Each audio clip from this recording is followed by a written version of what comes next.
सभी के लिए नमस्कार। युवा से साधु युवा महादेव, मैं शिवम आप सभी का हमारे संस्कृत स्पेस यूट्यूब चैनल पर स्वागत करता हूं। आप सभी को पता है कि हम CUT PG के लिए पढ़ रहे हैं और आज हम जिस विषय पर चर्चा करने वाले हैं वह है वेदांग। तो देखते हैं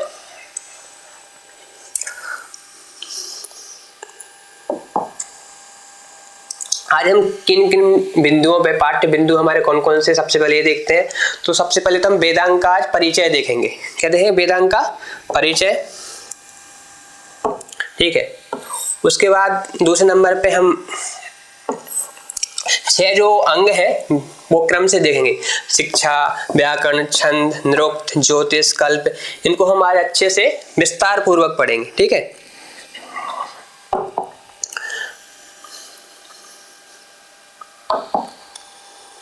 तो सबसे पहले हम देखते हैं वेदांग का परिचय।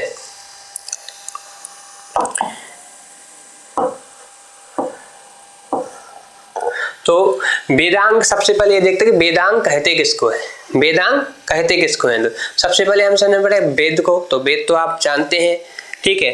तो जो वेद है वो वेद से अंगानी, वेद के जो अंग होते हैं उसी को हम क्या कहते हैं? वेदांग कहते हैं। वेद के जो अंग क्या है? वेदांग है।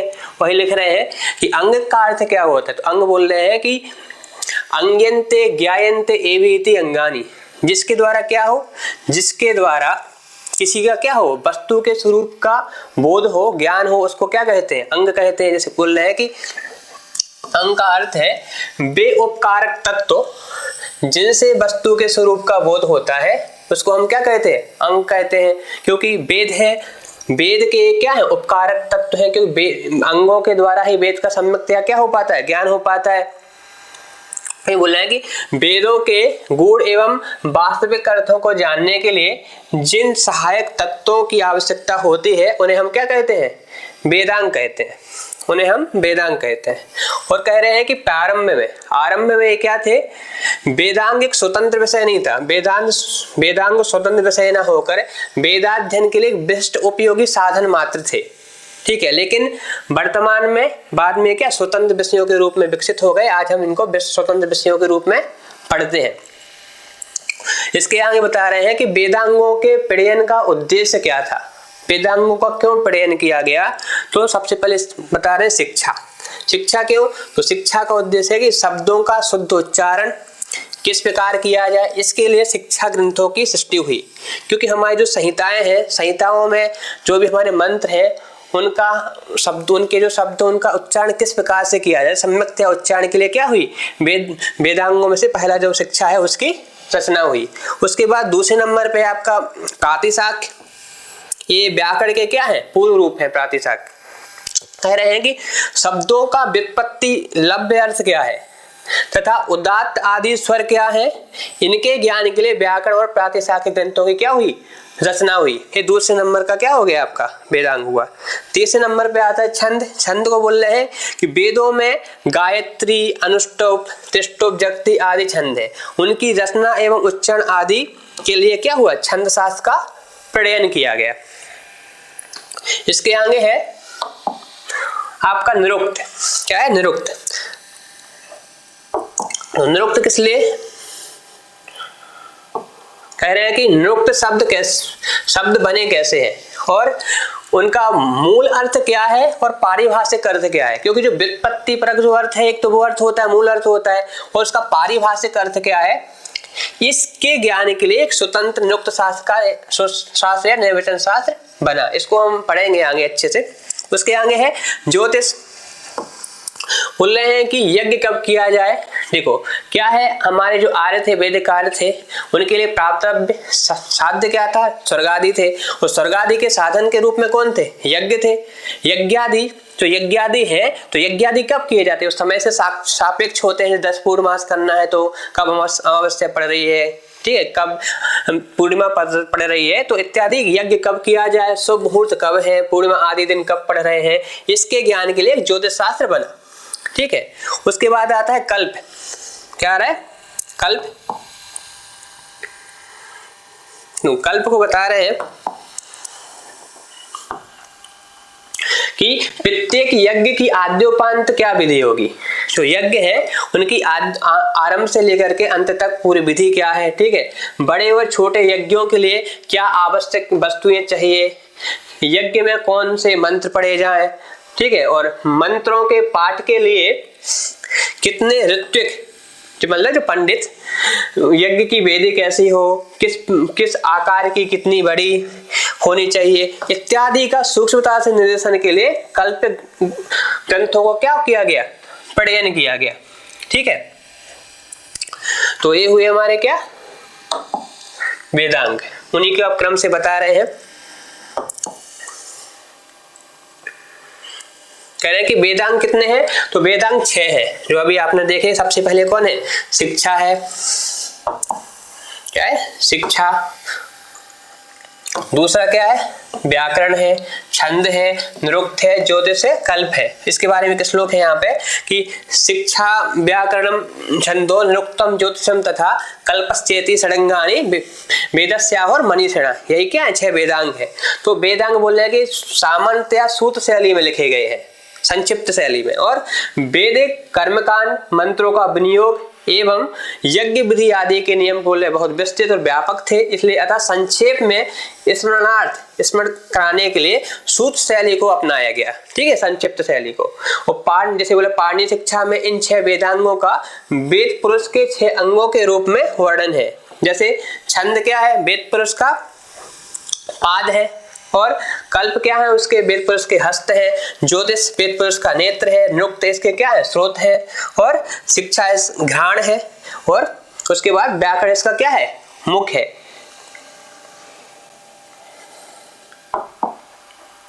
उसी पाणिनि शिक्षा में इसके बारे में एक श्लोक दिया है, क्या दिया कि छंदः पादौ तु वेदस्य हस्तौ कल्पोद पठ्यते ज्योतिषामयनं चक्षु निरुक्तम श्रोत्रमुच्यते और शिक्षा ग्रहणं तु वेदस्य मुखम व्याकरणं स्मृतं तस्मात् सांगमदित्ययो ब्रह्मलोके महीयते। जिसको हम बोले थे वही बात कि छंद क्या है, इसके वेद के पाद है, हस्त कल्प इसके हस्त हो गए, ज्योतिष इसका क्या अयन, ज्योतिष है जो है वो क्या है, इसके चक्षु है, निरुक्त श्रोत्र है, जो शिक्षा है घ्राण है, और मुख इसका क्या है, व्याकरण है। और तस्मात् सांगम अधीत्य, तस्मात् सांगम किसको, वेद को अंगों के सहित जो पढ़ता है उसको पढ़ने के बाद ब्रह्मलोके महीयते, ब्रह्मलोक में महिमा को क्या होता है, प्राप्त होता है।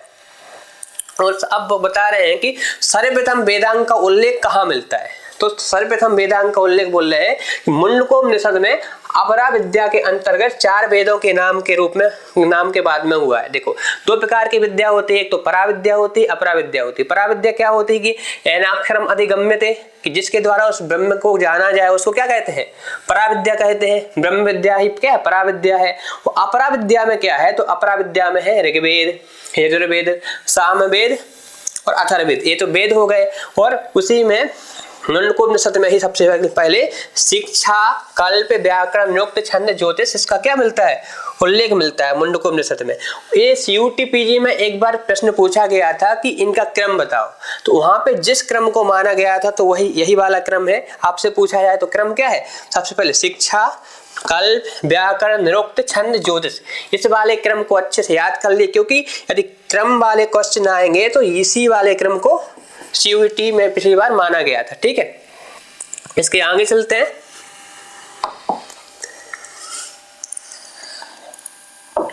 इसके आगे बता रहे हैं कि शिक्षा का अर्थ क्या है, ठीक है, शिक्षा का अर्थ क्या है, बता रहे कि शिक्षा वर्णोच्चारण की शिक्षा देना, इसका क्या है उद्देश्य, बोले वर्ण स्वर वर्णादि उच्चारण प्रकारो यत्र शिक्षते उपदिश्यते सा शिक्षा। ऐसे सायण की जो ऋग्वेद भाष्य भूमिका है उसमें ऐसा कहा गया है,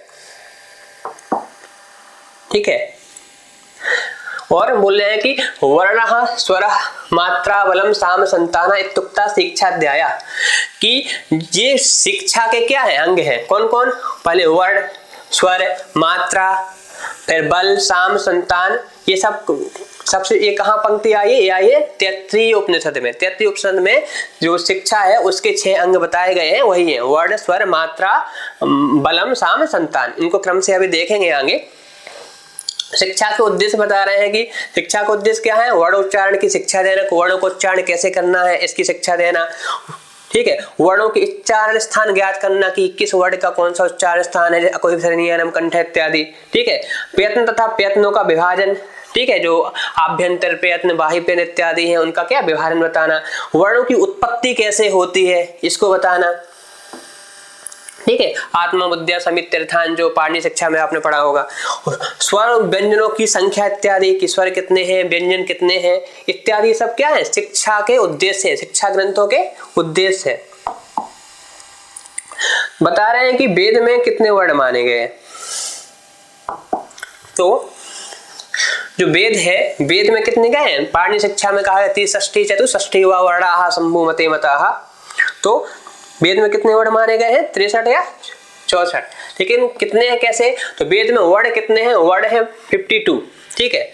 और स्वर कितने हैं 13 और स्पर्शों की संख्या 27 है और लाहा मिलाकर के या वा राला सा सा सा हा अनुस्वार जिह्वा मूल उपपद्मानी, इन सब को मिला करके कितने होते हैं 63 अथवा 64 वर्ण होते हैं।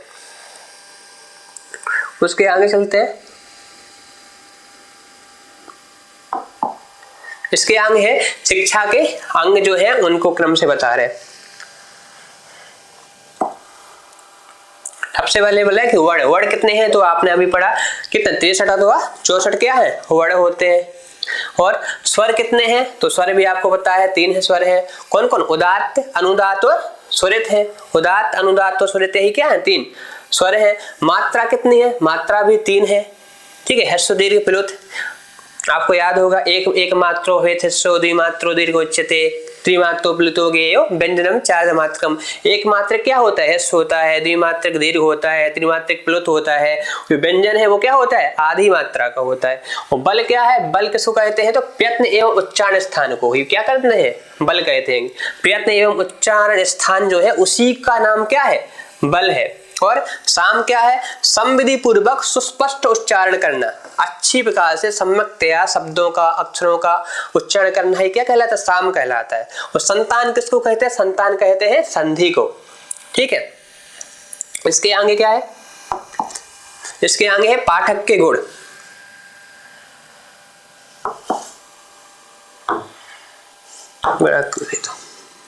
पाठक के गुण कौन कौन से, तो पाठक के कितने गुण है, 6 गुण है। पाठक के 6 गुण है और पाठक के 6 दोष है। क्रम से देखते हैं, बोला है कि माधुर्यम पहला क्या है, एक माधुर्य हो गया, मधुरता पूर्वक वर्ण को उच्चारण करना।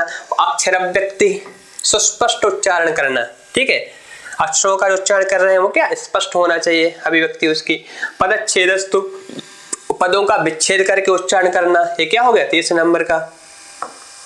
उसके बाद सुस्वरा अच्छी प्रकार से सम्यक स्वर के सहित उच्चारण करना, ये चौथा हो गया। और धैर्य पूर्वक, ठीक है, ये 5। और लय के साथ उच्चारण करना, सदेते पाठ का गुणा, हाँ ये 6 क्या है पाठक के गुण है जो पाणिनि शिक्षा में बतलाए गए कि माधुर्यम अक्षर व्यक्ति पदच्छेदस्तु स्वस्वरः धैर्यम लय समर्थम च सदेते पाठ का गुणा। और पाठक के 6 क्या दोष भी है जो पाणिनि शिक्षा में ही बताए गए, कौन कौन से, तो गीति शीघ्र शिरा कंपी तथा लिखित पाठकः अनर्थज्ञो अल्पकंठश्च सडेते पाठका धमाः। कि वर्णों का हमें कैसे उच्चारण नहीं करना है, तो गीति गा के एकदम उच्चारण नहीं करना है, ठीक है। और दूसरा शीघ्र अत्यंत शीघ्रता पूर्वक उच्चारण भी नहीं करना है। और सिरा कंपे ऐसा नहीं कि सिर को हिलाते डुलाते ऐसे ही उच्चारण नहीं करना है।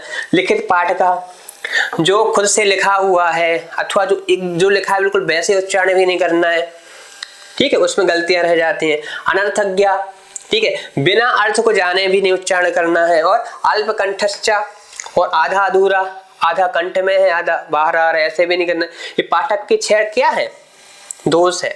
सडेते पाठकाधमाः, ये 6 प्रकार के अधम पाठक होते हैं। आगे है, आगे बता रहे कि वेदों से संबंधित जो शिक्षा ग्रंथ है उनको बताया। जैसे ऋग्वेद से संबंधित प्रमुख शिक्षा ग्रंथ कौन से हैं, ये परीक्षा में यहाँ से क्वेश्चन सीधे पूछ लेते हैं कि ऋग्वेद से संबंधित कौन सी शिक्षा है, सामवेद से संबंधित कौन सी शिक्षा है। तो इनको अच्छे से याद रखना आप लोग। सबसे पहले बोलते हैं ऋग्वेद से संबंधित, तो ऋग्वेद से संबंधित शिक्षा ग्रंथ है वो पहले सौरांग को शास्त्र ठीक है, स्वरांकुशा। दूसरी है सैसिरी शिक्षा, तीसरी है आपिशली, चौथी है पाणिनि। तो 4 है, इनको याद रखिए, स्वरांकुशा, सैसिरी, आपिशली और पाणिनि। पाणिनि तो आपको याद ही होगी, ठीक है। और कौन, पहली स्वरांकुशा, फिर सैसिरी और आपिशली, और इसके बाद है सामवेद। सामवेद से संबंध शिक्षा ग्रंथ कौन है, गौतमी, लोमसी, नारदी। 3 ही शिक्षा ग्रंथ, इनको अच्छे से याद करिए, इस पर से भी क्वेश्चन बन चुका है। पूछा गया था कि लोमसी शिक्षा किस वेद से संबंधित है, तो सामवेद से संबंधित है, ठीक है। गौतमी, लोमसी और नारदी, ये 3 शिक्षा ग्रंथ किससे संबंधित है, सामवेद से संबंधित है। इसके आगे है यजुर्वेद से संबंधित शिक्षा ग्रंथ। यजुर्वेद में भी जो शुक्ल यजुर्वेद है, शुक्ल यजुर्वेद से संबंधित शिक्षा ग्रंथ कौन कौन से हैं, तो पहले याज्ञवल्क्य शिक्षा, क्या है, याज्ञवल्क्य शिक्षा। दूसरे नंबर पर वासिष्ठी शिक्षा, फिर कात्यायनी शिक्षा, पाराशरी शिक्षा, मांडव्य शिक्षा और अमोघानंदिनी, ठीक है। और है माध्यन्दिनी, वर्णरत्न प्रदीपिका, केशभी, हस्त स्वर प्रक्रिया, अवसान निर्णय, स्वर भक्ति लक्षण, परिशिष्ट, क्रम संधान, मनः स्वर यजुर्विधान, सौराष्ट्र क्रम कारिका। एक सब किससे संबंधित है, शुक्ल यजुर्वेद से संबंधित है। इनमें से हम पूरी याद तो नहीं, कुछ कुछ मुख्य हम याद कर सकते हैं, जैसे याज्ञवल्क्य शिक्षा, वासिष्ठी शिक्षा हो गई, ठीक है। मांडव्य शिक्षा, क्योंकि मांडव्य शिक्षा में याद करने, क्योंकि आगे एक अथर्ववेद है, अथर्ववेद की भी ऐसी शिक्षा है, ठीक है, इसको ये मांडव्य शिक्षा। और ये जैसे यहाँ पे है माध्यन्दिनी शिक्षा, माध्यन्दिनी तो शाखा है, इसकी तो याद रह जाएगी। तो मतलब जो इंपोर्टेंट जो लगे वो 3-4 याद कर लीजिए। उसके बाद है कृष्ण यजुर्वेद। कृष्ण यजुर्वेद से संबंधित शिक्षा कौन कौन सी है, कृष्ण यजुर्वेद से संबंधित जो शिक्षा है वो है पहली तो भारद्वाज शिक्षा, क्या है, भारद्वाज शिक्षा, भारद्वाज शिक्षा। दूसरे नंबर पे व्यास शिक्षा, फिर तीसरी शंभु, कोहलीय, सर्वसम्मत, आरण्य और सिद्धांत, ठीक है। ये 7 शिक्षाएं। पहले भारद्वाज बहुत इंपॉर्टेंट है, ठीक है, भारद्वाज, व्यास, शंभु, कोहलीय, सर्वसम्मत, आरण्य और सिद्धांत, ये 7 शिक्षा ग्रंथ किससे संबंधित है, ये है कृष्ण यजुर्वेद से। और अथर्ववेद से संबंधित एकमात्र शिक्षा ग्रंथ है जो मांडुकी शिक्षा, अच्छे से याद रखिए, क्या है, मांडुकी शिक्षा है, जो है मांडुकी, ये किससे संबंधित है, अथर्ववेद से, ठीक है। क्योंकि जो मांडव्य शिक्षा है, जो मांडव्य शिक्षा है शुक्ल यजुर्वेद से संबंधित, जो मांडुकी शिक्षा है वो है अथर्ववेद से संबंधित, ठीक है। इसलिए हमें इनको दोनों को अच्छे से याद रखना है। इसके आगे चलते हैं, इसके आगे है व्याकरण के बारे में। दूसरा जो हमारा वेदांग है वो क्या है, व्याकरण है। करें व्याकरण का अर्थ क्या होता है, ठीक है। तो व्युत्पत्ति परक अर्थ देखते हैं सबसे पहले करके वी आंग उपसर्ग पूर्वक, जब हम क्री धातु से, डुक्री करणे धातु से जब लुट प्रत्यय करते हैं तो लुट प्रत्यय करने पर व्याकरण शब्द क्या होता है, निष्पन्न होता है, जिसका अर्थ है व्याक्रियन्ते व्युत्पाद्यन्ते शब्दा अनेन इति व्याकरण। मतलब जिस शास्त्र के द्वारा शब्दों की पिक्ति प्रत्यय का ज्ञान होता है उसको हम क्या कहते हैं, उसको ही हम व्याकरण कहते हैं, ठीक है। जिस शास्त्र के द्वारा शब्दों के पिक्ति मतलब धातु उससे कौन से प्रत्यय हो रहे हैं, पिक्ति प्रत्यय का जो विवेचन जिसमें भी किया जाता है जिस शास्त्र में, ऐसे शास्त्र को ही हम क्या करते हैं, व्याकरण कहते हैं। इसके आगे बता रहे हैं व्याकरण की इंपोर्टेंस। पाणिनि शिक्षा में क्या कहा गया है कि मुखम व्याकरणम स्मृतम, अभी हमने पढ़ा था कि वेद पुरुष का मुख क्या है, व्याकरण है। बिना व्याकरण के क्या बोल नहीं सकते। मुखम व्याकरणम स्मृतम, पूछा है कि कौन है, तो जानते हैं कि वेद पुरुष का मुख क्या है, व्याकरण है। इस सर्व प्रधान है, मतलब सभी वेदांगों में। बोले यजुर्वेद में व्याकरण का पारिभाषिक अर्थ बताया गया है कि व्याकरण सत्य और असत्य और नित्य और अनित्य तथा सूक्ष्म एवं स्थूल का विवेचन प्रस्तुत करता है, तथा कौन सा अर्थ ग्राही है और तथा कौन सा जो अर्थ है वो त्याज्य है, अग्राही है, यही भी बतलाता है। यजुर्वेद में आ गया है कि दृष्ट्वा रूपे व्याकरोत सत्या अनते प्रजापति असिद्धाम अनते अदधात सिद्धाम सत्ये प्रजापति। पूछा जाए कि ऐसा व्याकरण का अर्थ कहाँ बताया गया, यजुर्वेद में बताया गया। वैसे आप लोगों से नहीं पूछेंगे, ठीक है, फिर भी आप याद रख सकते हैं। और इसके बाद है व्याकरणम नाम उत्तरा विद्या पिधानम च षष्ठु अंगेषु व्याकरणम। ये महाभाष्य में कहा गया है कि व्याकरण क्या है, उत्तरा विद्या है। पूछा जाए कि उत्तरा विद्या क्या है, तो व्याकरण क्या है, उत्तरा विद्या है। और 6 के 6 जो अंग है उनमें क्या है, व्याकरण प्रधान है। प्रधानम चु षट्सु अंगेषु व्याकरणम। ये कहाँ कहा गया, ये कहा गया है महाभाष्य में, पतंजलि ने कहा। इसको अच्छे से याद रखिए, पूछा जा सकता है कि उत्तरा विद्या किसको कहते हैं और 6 अंगों में प्रधान कौन है, व्याकरण। ये तो आप सभी जानते होंगे। उसके आगे है भगवान पतंजलि ने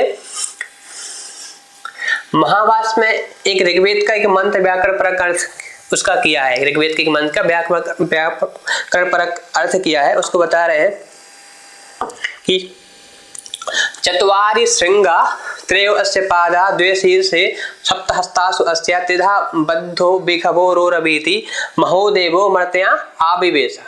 कह रहे हैं कि जो व्याकरण है उसके चत्वारि श्रृंगा, उसके कितने 4 श्रृंग है। श्रृंग मतलब चत्वारि पद जातानि नाम आख्यात उपसर्ग निपातश्च। नाम आख्यात उपसर्ग रूप जो निपात रूप जो है वही इसके व्याकरण के क्या है, श्रृंग है। और त्रयो अस्य पादा, इसके 3 क्या है, पाद है, पैर है। कौन है, भूत भविष्य वर्तमान काल रूपी जिसके पैर है। द्वे शीर्ष है, इसके 2 क्या है, सींग है। ठीक है, सुबंतो तिगंत रूप जो। और सप्त हस्तासो, जो सप्त विभक्तियां हैं वही इसके सप्त क्या है, हस्त है। और तिधा बद्धो है, 3 जगह पे बंधा हुआ है। 3 जगह पे क्या हुआ है, बंधा हुआ है। उरस, ठीक है, छाती में, सिर में और मूर्धा में, यहाँ पे दिख नहीं रहा है। और रोरवीति मतलब शब्दम करोति। और ये क्या करता है, जो महान ऐसा जो विषभ है वह शब्द करता है। और ऐसा जो व्याकरण रूपी जो पुरुष है वो मनुष्यों में मर्त्याम, मनुष्यों में क्या आविवेशा, व्याप्त रहता है। ठीक है, इसके आगे अंतिम है कि व्याकरण के उद्देश्य क्या है। तो पतंजलि का जो महाभाष्य में उन्होंने व्याकरण के 5 मुख्य प्रयोजन बताए हैं। कौन कौन, रक्षोहागम लघु संदेह प्रयोजनम। उसी क्रम से बता रहे हैं कि प्रथम माहनिक में व्याकरण के 5 प्रयोग के बारे में बताया गया है। कौन कौन से, पहले रक्षा, वेदों की रक्षा करने के लिए क्या करना चाहिए, व्याकरण पढ़ना चाहिए। व्याकरण रक्षा के लिए पहला। दूसरा है ऊह तर्क। तर्क का मतलब यहाँ पे यथास्थान विभक्ति परिवर्तन से अथवा वाच्य परिवर्तन इत्यादि से। क्योंकि कहते हैं कि वेदों में जो मंत्र पढ़े गए सभी व्यक्तियों में तो नहीं पढ़े गए, सही पुरुष लिंग वचन में नहीं पढ़े गए। तो यज्ञ के कर्ता के अनुसार हमको क्या करना पड़ता है, व्यक्ति का विपरिणाम करना पड़ता है। तो उसके लिए क्या करना होगा, आपको व्याकरण पढ़ना होगा। बिना व्याकरण के आप ये सब नहीं कर सकते। तो तीसरा बता रहे आगम। आगम मतलब आगम भाव से ब्राह्मण को निष्काम वेद पढ़ना चाहिए। कहते हैं कि जो ब्राह्मण है, ब्राह्मण को निष्काम भाव से ही षडंग वेदांगों के सहित क्या करना चाहिए, वेद को पढ़ना चाहिए। ये आगम, तीसरा प्रयोजन।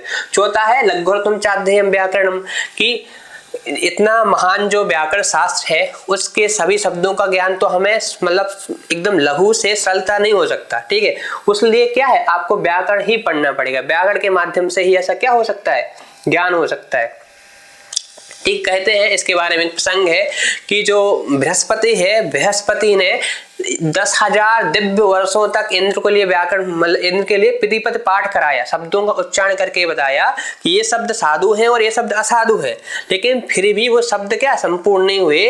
तब फिर उन्होंने व्याकरण पढ़ाया। तो सबसे पहले फिर इंद्र ने क्या लिखा, इंद्र व्याकरण लिखा। ठीक है, इसलिए बोला लघुरतम चाध्ययम व्याकरण, कि लघुअर्थ के लिए भी मतलब सरल ढंग से शॉर्ट में शब्दों के ज्ञान के लिए क्या पढ़ना चाहिए, व्याकरण पढ़ना चाहिए। और पंचम है असंदेह, कोई संदेह ना रहे। शब्द और अर्थ विषयक संदेह के निराकरण के लिए भी क्या पढ़ना चाहिए, व्याकरण पढ़ना चाहिए। तो यह पंच क्या है, व्याकरण के मुख्य प्रयोग है, उनको आप याद रखिए, क्रम से याद रखिए। ठीक है, रक्षोहागम लघु संदेह प्रयोजनम महाभाष्य में कहा गया है। और इसके अलावा पतंजलि ने ही वहां पे 13 गौड़ प्रयोजन गिनाए हैं।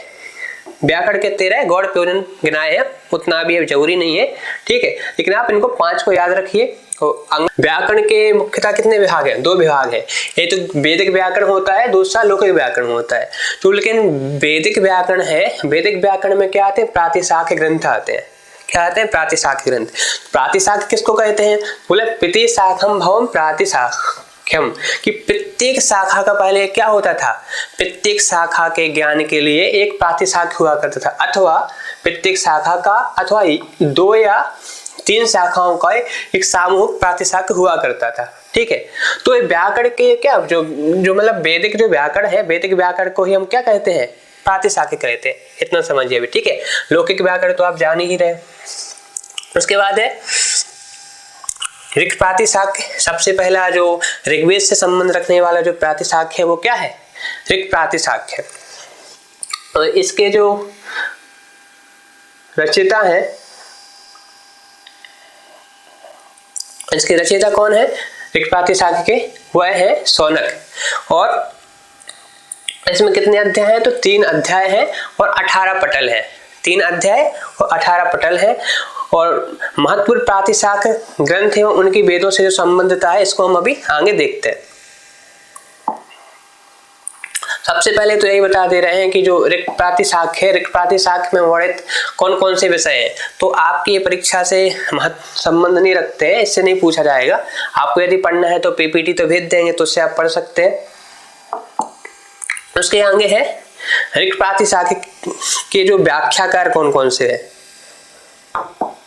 तो ऋक् प्रातिशाख्य पे एक विष्णुमित्र की ऋज्वर्थावृत्ति प्राप्त होती है। क्या होती है? ऋज्वर्थावृत्ति प्राप्त। सीधे क्वेश्चन बन सकता है कि ऋक् प्रातिशाख्य पर कौन सी वृत्ति प्राप्त होती है, अथवा ऋज्वर्थावृत्ति है किस प्रातिशाख्य पर प्राप्त होती है। तो ये होती है ऋक् प्रातिशाख्य के ऊपर प्राप्त, और किसी इसके रचयिता है विष्णुमित्र। ठीक है, दूसरा उब्बटका भाष्य भी प्राप्त होता है। यहाँ से नेट में क्वेश्चन बने हैं। ठीक है, CUT-PG में भी शायद बन सकते हैं, इसलिए एक बार आप ध्यान रखिए।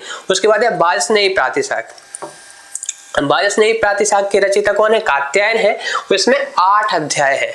ठीक है, इसको याद रखिए। और ये किससे संबंध रखता है? आपका शुक्ल यजुर्वेद से संबंध रखता है।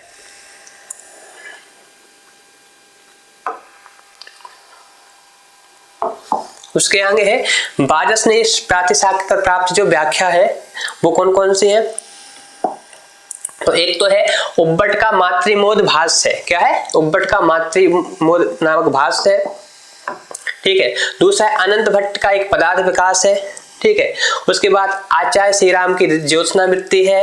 रामाग्निहोत्र की प्रातिशाख्य दीपिका है। अज्ञात के जो कोई एक प्रातिशाख्य विवरण भी प्राप्त होता है। ठीक है, आप कम से कम इतना याद रखिए कि जो वाजस्नेयी प्रातिशाख्य है वो किससे संबंधित है? शुक्ल यजुर्वेद से संबंधित है। और इसके रचयिता कौन है? रचयिता इसके कात्यायन है, और इसमें 8 अध्याय है। ठीक है, सामान्य इतना ही पूछा जा सकता है। उसके बाद है तैत्तिरीय प्रातिशाख्य। जो तैत्तिरीय प्रातिशाख्य है वह भी आपका कृष्ण यजुर्वेद से संबंध रखता है। ठीक है, और इसके जो रचयिता है आत्रेय। इसके रचयिता कौन है? आत्रेय है। इसमें 2 प्रश्न अथवा प्रपाठक प्राप्त होते हैं। इसमें 24 अध्याय है। ठीक है, तो हम पढ़ के तैत्तिरीय प्रातिशाख्य किससे संबंधित? कृष्ण यजुर्वेद से संबंधित है। ठीक है, और इसमें क्या है? इसके रचयिता आत्रेय है, और इसमें 2 प्रश्न अथवा प्रपाठक हैं, और इसमें 24 अध्याय है। और इसके ऊपर व्याख्या कौन कौन सी प्राप्त है? तो ये माहिसेकित पदक्रम सदन नामक भाष्य प्राप्त होता है। यहाँ पे सीधे नेट में क्वेश्चन ही पूछा गया था। ठीक है, तो माहिसेकित पदक्रम सदन है, सोमाचार्य के त्रिभाष्य रत्न है, और गार्ग्य गोपाल यज्वा का एक वेदिका भरण है। तो इसके ऊपर 3 व्याख्या ग्रंथ प्राप्त होते हैं। ठीक है, इसके भाष्य प्राप्त होते हैं। ये माहिसेकित पदक्रम सदन है, दूसरा सोमाचार्य का त्रिभाष्य रत्न है, और तीसरा है गार्ग्य गोपाल यज्वा के वेदिका भरण। इसके आगे चलते हैं। इसके आगे जो है ऋक्तंत्र। और ऋक्तंत्र क्या है? सामवेद की जो कौथुम शाखा है उससे संबंध रखता है। सामवेद की कौथुम शाखा से संबंध रखता है। और इसके रचयिता कौन है? शाकटायन है। शाकटायन से इसके क्या है? रचयिता है। इसमें 5 प्रपाठक अथवा 285 5 प्रपाठक और 285 सूक्त क्या है? सूत्र प्राप्त होते हैं। इसकी एकमात्र व्याख्या है जो ऋक्तंत्र विवृति है, लेकिन इसके जो रचयिता हैं वो अज्ञात है। तो हमें इतना बस याद रखना है कि ऋक्तंत्र जो है वो किससे संबंध रखता है, सामवेद की कौथम शाखा से संबंध रखता है। इसके रचयिता कौन है, शाकटायन है। ठीक है, बस इसके आगे है सामतंत्र। तो सामतंत्र है, यह भी जो सामवेद की कौथम शाखा है उसी से संबंध रखता है, और इसके रचयिता कौन है आपके, औदब्रजी है। उसमें 15 प्रपाठक प्राप्त होते हैं। और सामतंत्र पर कौन कौन सी व्याख्या है, तो अज्ञात की कोई व्याख्या है, और पंडित महागणपति शास्त्री हैं, उनके द्वारा सामतंत्र प्रकाशिका भी इसके ऊपर लिखी गई है। आप कम से कम इतना याद रखिए कि सामतंत्र जो है, सामतंत्र कौथम शाखा है जो सामवेद की, उससे संबंध रखता है। उसके रचयिता कौन है, औदब्रजी है, और इसमें 15 प्रपाठक है। ठीक है, एक अक्षर तंत्र भी है जो सामतंत्र का ही क्या उत्तर भाग के रूप में माना जाता है, ये भी उसी से संबंध रखता है। ठीक है, मतलब कौथम शाखा का ही प्रातिशाख्य है। इसके रचयिता भी औदब्रजी ही है। ठीक है, क्योंकि उसका ही क्या है, उत्तर भाग के रूप में माना जाता है। उसके आगे है पुष्प सूत्र का। पुष्प सूत्र है जो, यह भी सामवेद की कौथम शाखा से संबंधित है, और इसके रचयिता कौन है, गोभिल है अथवा पुष्पाचार्य है। गोभिल अथवा पुष्पाचार्य है। इसमें 10 प्रपाठक प्राप्त होते हैं। अजातशत्रु की इसके ऊपर एक व्याख्या भी प्राप्त होती है। ठीक है, और इसके बाद है चतुराध्यायिका। चतुराध्यायिका जो है वो अथर्ववेद से संबंधित है। किससे, अथर्ववेद से संबंधित है। इसके रचयिता कौन है, अथर्ववेद की भी सौनकी शाखा है, उससे संबंध रखती है। इसके रचयिता सौनक ही है, नाम से स्पष्ट है।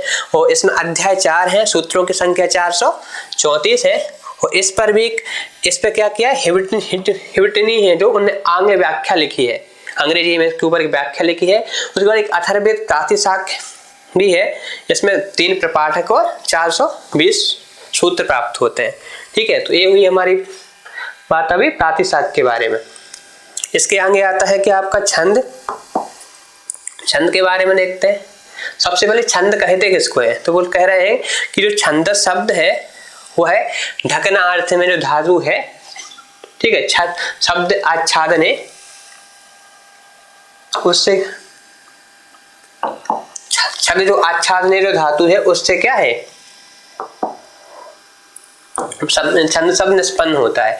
और यास्क ने जो निरुक्त है उसमें छंदस का निर्वचन दिया है क्या, कि छंदांसी छादनात्। छंदांसी छादनात् इसका अर्थ है कि जिसके द्वारा, अर्थात जो छंद है भावों को आच्छादित करके उसे समष्टि रूप प्रदान करता है। कि हमारे जो भाव होते हैं, मनोभाव होते हैं, उसको हम छंदोबद्ध करके, ठीक है, उनको जब प्रकाशित करते हैं तो वो क्या होता है, सुपाठ हो जाता है, गेय हो जाता है। ठीक है, उसको हम अच्छे से कह पाते हैं। वही बोल रहे हैं कि इसके कारण छंद गेय हो जाता है और सुपाठ हो जाता है। जैसे हम गीत इत्यादि गाते हैं या कुछ भी शायरी लिखते हैं। ठीक है, कात्यायन ने सर्वानुक्रमणी में छंद का लक्षण दिया है, यदक्षर परिमाणम तच्छंदः। यदक्षर परिमाणम तच्छंदः, कि जिसमें वर्णों या अक्षरों की संख्या निर्धारित होती है उसे हम क्या कहते हैं, छंद कहते हैं। तो अमरकोश के जो एक टीकाकार हुए क्षीर स्वामी, उन्होंने छंद की व्युत्पत्ति दी, छंदयति आह्लादयति छंदः। ठीक, छंदयति मतलब आह्लादयति, जिसको सुन करके हम क्या खुशी आनंद की अनुभूति होती है, वही क्या है, छंद है। इसके अलावा बता रहे हैं कि अथर्ववेदी जो बृहत् सर्वानुक्रमणी है, ठीक है, उसमें छंद को अक्षर संख्या का अवच्छेदक माना है। क्या माना है, अक्षर संख्या का अवच्छेदक माना है, कि छंदो अक्षर संख्या अवच्छेदकम इति उच्यते, ऐसा उसमें कहा गया है। ये कात्यायन की सर्वानुक्रमणी है। ठीक है, इसके आगे चलते हैं। इसके आगे है छंद शास्त्र का जो एक प्रतिनिधि ग्रंथ कौन सा है उसके बारे में बता रहे हैं। तो छंद शास्त्र का एक प्रतिनिधि ग्रंथ है, जो प्रमुख ग्रंथ है वह है पिंगलकृत छंद सूत्र। क्या है, पिंगलकृत छंद सूत्र है। और ये किसने लिखा है, तो पिंगल ने लिखा है। और जो पिंगल है वो नाग देवताओं के अवतार माने जाते हैं, नाग देवता के अवतार माने जाते हैं। इस ग्रंथ के पूर्व भाग में वैदिक तथा उत्तर भाग में लौकिक छंदों का विवेचन किया गया है। ठीक है, इसके 2 भाग हैं, एक पूर्व भाग है, उत्तर भाग। पूर्व भाग में किसके बारे में, पूर्व भाग में वैदिक तथा उत्तर भाग में जो लौकिक छंद है उनका विवेचन किया गया है। इसमें 29 छंद प्राप्त होते हैं। सीधे पूछा जाए, वैसे पूछेंगे नहीं आपसे कि छंद सूत्र में कितने छंद प्राप्त होते हैं, तो 29 छंद प्राप्त होते हैं। हाँ, इतने याद रखिए कि ये पिंगलकृत है। इसके रचयिता कौन है, पिंगल है।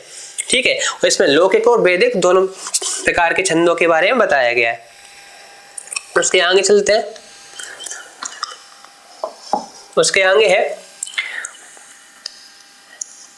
कि जो सर्वानुक्रमणी है कात्यायन की, कात्यायन ने उसमें कहा है कि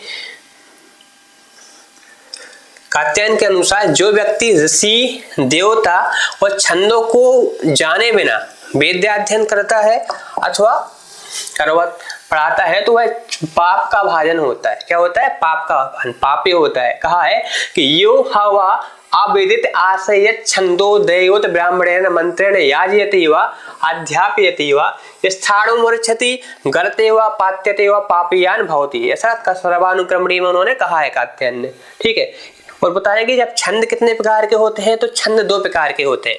एक तो वार्णिक छंद होते हैं, दूसरे मात्रिक छंद होते हैं। लेकिन जो हम वेद की बात कर रहे हैं तो वैदिक जो छंद है, परंतु वैदिक छंदों का आधार क्या अक्षर या वर्णों की संख्या है, अतः ये क्या वैदिक छंद वार्णिक है। क्या है? वार्णिक छंद है, और अक्षरों की संख्या के आधार पर ही इनके क्या है नाम रखे गए हैं। इनको हम देखेंगे आगे।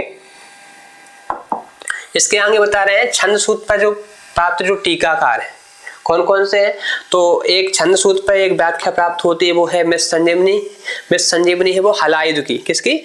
हलायुध की मृत संजीवनी प्राप्त होती है। दूसरी पिंगल नाग छंदो विचिति भाष्य, ये भी यादव प्रकाश का। ठीक है, और भास्कराचार्य छंद कौस्तुभ प्राप्त होता है। वित्त रत्नाकर की मृत संजीवनी टीका भी इसके ऊपर प्राप्त होती है। और बादीराज का क्या है? एक बाद कुतूहल है। तो हमें उतना इसको आपसे परीक्षा में इतना नहीं पूछेंगे, आगे से याद रखिए कि मृत संजीवनी जो हलायुध है वो क्या है? वो छंद सूत्र पे ऊपर एक टीका लिखी गई है। ये सब नहीं पूछेंगे इसमें सीयूटी पीजी में। उसके बाद है कि इसके भाष्यकार है उब्बट के अनुसार छंदों का जो ज्ञान है कैसा माने, क्यों बोले छंदों का ज्ञान स्वर्गप्रद, यशस्कर व पुण्यवर्धक माना है। उन्होंने कहा है कि स्वयं यशस्यम आयुष्यम पुण्यम वृद्धिकरम शुभम कीर्ति मृग्यम यशस्यम चा छंदसाम ज्ञान मुच्यते। ये इसके ऊपर जो उब्बट का भाष्य प्राप्त होता है, ठीक है, उसी में ऐसा कहा गया है। इसके आगे बता रहे हैं कि छंदो विषयक और अन्य ग्रंथ कौन कौन से हैं, तो उनको क्रम देख लेते हैं एक बार। एक ऋक्पाति शाक्य जो हम पढ़े हैं, ठीक है, ऋक्पाति शाक्य में जो 16 से 18 पटल है उसमें भी छंद विषयक चर्चा आई है। ठीक है, और दूसरा है सांख्यायन सूत्र, सांख्यायन के सूत्र में भी छंद के बारे में है। और सामवेद का जो निदान सूत्र है उसमें भी छंद के बारे में है। और कात्यायन के जो 2 छंदो अनुक्रमणियां उसमें तो छंद के बारे में है ही उल्लेख। ठीक है, उसके आगे चलते हैं। उसके आगे है ऋग्वेद में छंदो विधान। ऋग्वेद में छंद का विधान किस प्रकार से है, तो कह रहे हैं कि ऋग्वेद में से 20 छंदों का प्रयोग किया गया है। कितने छंदों का? 20 छंदों का प्रयोग किया गया है। लेकिन इसमें से प्रमुख छंद कितने हैं? 7 ही प्रमुख छंद हैं। ठीक है, और ये उसमें मंत्रों की संख्या बता रहे हैं कि सबसे गायत्री कितने 2449, जगती के 1346, अनुष्टुप के 858, पंक्ति के 498, उषडिक के बता रहे हैं कि 398, बृहति के 371। ठीक है, इस प्रकार ऋग्वेद में जो कुल मंत्र की संख्या है 452 मंत्र, जो किसमें है? उक्त इन्हीं में है। मतलब जो 7 छंद है, 7 छंदों में ही 10,452 मंत्र हैं। ठीक है, बाकी जो बचे हैं कितने 301 मंत्र, वो बाकी छंदों में है। ठीक, वही बता रहे हैं, जिनमें से उक्त 7 छंदों में 10,171 मंत्र हैं। ठीक है, और शेष 13 छंदों में कुल 301 मंत्र हैं। तथा मुख्य छंदों में भी केवल कितने हैं? 4 मुख्य छंद ही हैं, जैसे तिष्टोप, गायत्री और जगती, क्योंकि इनमें ही ऋग्वेद के 90% क्या मंत्र आ जाते हैं। वैसे तो कितने इसमें 20 छंदों का प्रयोग है ऋग्वेद में, लेकिन मुख्यतः कितने छंद हैं? 7 छंद हैं, क्योंकि 7 छंदों में क्या हो गए आपके 10,171 मंत्र आ गए हैं। और जो 13 छंद हैं, तो 13 छंदों में 301 मंत्र हैं।